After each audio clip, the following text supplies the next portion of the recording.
Hello everyone, very warm welcome to all of you in today's amazing session guys. कैसे हैं आप लोग? स्वागत है आप सभी का आज के पॉडकास्ट में। आज हम लोग बात करने वाले हैं नेम रिएक्शन की। एंड नेम रिएक्शन की सीरीज में पहला रिएक्शन हम लोगों ने पिक किया है विलियमसन ईथर सिंथेसिस। अब क्या होता है विलियमसन ईथर सिंथेसिस, समझते हैं। अगर हम बात विलियमसन ईथर सिंथेसिस की कर रहे हैं तो एज द नेम सजेस्ट, जैसा कि नाम में लिखा है ईथर सिंथेसिस, यानी यहाँ पर कहीं ना कहीं ईथर का फॉर्मेशन हो रहा हो। अब चूंकि ईथर का फॉर्मेशन हो रहा है तो यहाँ इसे हम कहते हैं विलियमसन ईथर सिंथेसिस। पर सबसे बड़ा सवाल उठता है कि कैसे हो रहा होगा, क्या मैकेनिज्म होगा, क्या स्पेशल बातें हैं यहाँ पर जो हमें नोटिस करनी है या जिनके ऊपर एग्जाम क्वेश्चन प्रिपेयर करता है। ठीक है, अगर हम बात विलियमसन ईथर सिंथेसिस की कर रहे हैं तो यहाँ पर हमें एक चीज नोट करनी चाहिए कि ये सब्स्टिट्यूशन रिएक्शन होता है और यहाँ पर SN2 यानी बाइमोलिकुलर न्यूक्लियोफिलिक सब्स्टिट्यूशन रिएक्शन होता है, जिसमें एक हैलाइड आयन या कोई good leaving group alkoxide ion के साथ सब्स्टिट्यूट हो जाता है। क्या बोला मैंने, ऐसे समझते हैं। सपोज कीजिए कि मेरे पास एक एल्काइल हैलाइड, एल्काइल हैलाइड जिसे हम रिप्रेजेंट करते हैं RX से, ओके। और इसके साथ हम लोगों ने रिएक्शन करा दी NaOR, sodium alkoxide, sodium plus Na plus और OR माइनस। ठीक है, तो यहाँ पर एल्काइल हैलाइड का रिएक्शन हुआ सोडियम एल्कोक्साइड आयन के साथ। अब चूंकि जैसा मैंने यहाँ पे बोला था कि ये एक बाइमोलिकुलर सब्स्टिट्यूशन रिएक्शन है। ओके, बाइमोलिकुलर सब्स्टिट्यूशन रिएक्शन में खासियत क्या है, इससे पहले नोट कर लेते हैं। अब चूंकि जैसी बात बताई गई है ये SN2 रिएक्शन है, तो सबसे स्पेशल बातें जो होती हैं SN2 रिएक्शन की वो होती है कि इसमें कार्बोकेटाइन का फॉर्मेशन नहीं होता। अब चूंकि यहाँ पे कार्बोकेटाइन का फॉर्मेशन नहीं हो रहा है, अरे मेरे दोस्त, यहाँ पे तो रीअरेंजमेंट भी नहीं होगा ना। अब चूंकि रीअरेंजमेंट भी नहीं हो रहा है तो यहाँ पर क्या हो रहा होगा, यहाँ पर ट्रांजिशन स्टेट्स बनती है। मोटा मोटी बात करें ये बहुत ही फास्ट रिएक्शन होती है। यहाँ पे कार्बोकेटाइन नहीं बनता, कार्बोकेटाइन नहीं बना तो रीअरेंजमेंट की तो बात ही नहीं होती है, तो हम कह सकते हैं रीअरेंजमेंट भी नहीं होगा। ठीक है, अब मजेदार बात ये थी कि अगर कार्बोकेटाइन बनता तो स्टेबल कार्बोकेटाइन के ऊपर रिएक्टिविटी डिपेंड करती, और अगर स्टेबल कार्बोकेटाइन के ऊपर डिपेंड करती तो टर्शरी में सबसे ज्यादा होता।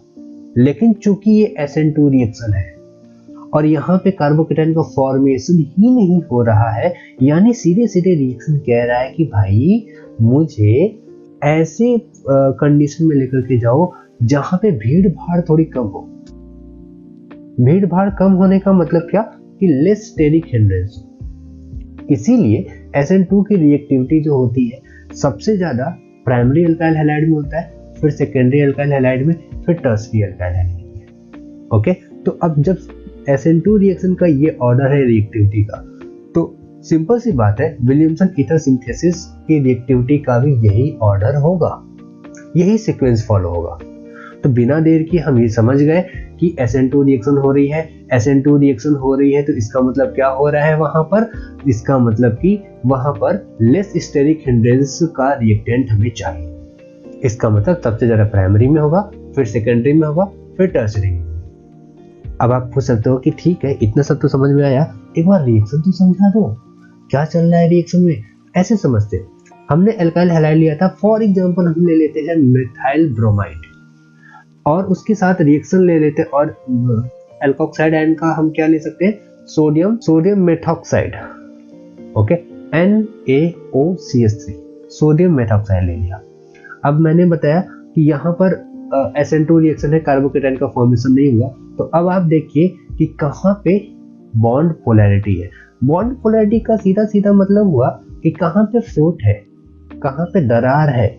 तो अगर यहाँ पे देखा जाए तो एल्काइल और हैलाइड के बीच में, एल्काइल ग्रुप और हैलाइड ग्रुप के बीच में बॉन्ड पोलैरिटी है, क्योंकि R के ऊपर प्लस आ रहा है और X के ऊपर माइनस। ऐसा क्यों हो रहा है, क्योंकि हैलाइड ग्रुप की इलेक्ट्रोनेगेटिविटी बहुत ज्यादा हाई होती है, जिसकी वजह से वो लोन जिसकी वजह से वो बॉन्ड पेयर के इलेक्ट्रॉन को अपनी तरफ अट्रैक्ट कर लेते हैं, थोड़ा सा खींच लेते हैं। अब जिसकी लाठी उसकी भैंस, बीच में दरार तो है ही। अगर कोई एक ऐसा पर्सन मिल जाए जो आग लगा दे तो परिवार टूट जाएगा। वही काम हुआ, जैसे ही सोडियम एल्कोक्साइड आया यानी सोडियम मेथॉक्साइड आया, वैसे ही इनके बीच की बॉन्ड पोलैरिटी बहुत ज्यादा हो गई और बॉन्ड टूट गया, ब्रेक हो गया। दोनों बॉन्ड पेयर को लेकर के X बाहर निकल गया और R के ऊपर प्लस आ रहा था, लेकिन ये प्लस बना नहीं, कार्बोकेटाइन फॉर्मेशन ही नहीं हुआ। जैसे ही X निकला वैसे ही पीछे साइड से एल्कोक्साइड आयन यानी मेथॉक्साइड आयन आकर के अटैक कर देता है और बना देता है ether, CH3OCH3, okay, methoxy methane. और क्या हुआ, Na प्लस और X माइनस, प्लस ने देखा माइनस को, माइनस ने देखा प्लस को, देखते ही दोनों के आंखों में आई चमक और क्या हो गया, कुछ नहीं हुआ, NaX हो गया, जुड़ गए, मिल गए और बढ़ गए। तो ये चल रहा था रिएक्शन में, ऐसे हो रहा था मैकेनिज्म इनका।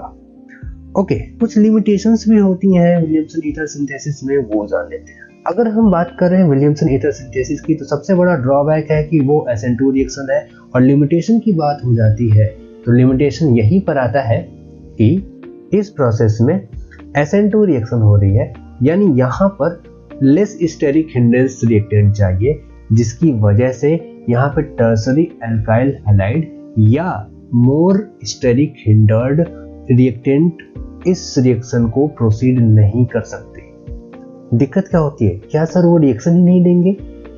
ऐसा नहीं होता, वो रिएक्शन करते हैं लेकिन वो सब्स्टिट्यूशन नहीं करते, वो एलिमिनेशन कर देते हैं। तो न्यूक्लियोफिलिक सब्स्टिट्यूशन जहां होना चाहिए था वहां सब्स्टिट्यूशन न होकर के वहां पे एलिमिनेशन हो जाता है, यानी X को हट के एल्कोक्साइड आयन आना था, ये प्रोसेस ना होकर के X हट जाता है और डबल बॉन्ड आ जाता है, एलिमिनेशन हो जाता है। तो ये था एक छोटा सा brief introduction Williamson ether synthesis के ऊपर। होप है कि आपको समझ में आ गया होगा। तक के लिए पढ़ते रहिए, बाय बाय, मिलते हैं नेक्स्ट एपिसोड में।